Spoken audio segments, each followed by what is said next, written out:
Ngayon, papakita ko sa inyo kung gaano kami kagulo dito sa loob ng bahay namin. Yan ang aming kusina, napakakalat, diba? Ito yung baby ko.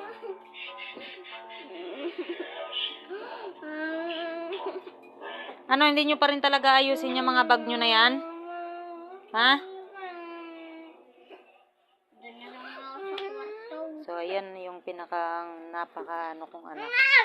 Grabing napaka sobra niyang anak ko na yan. Ito naman yung kuya namin, wala nang pakialam. May pakape-kape pa yan, kahit katanghalian. Ganito kami kagulo ka-idol.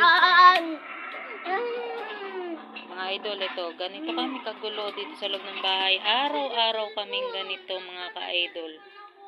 So, ito ang aking munting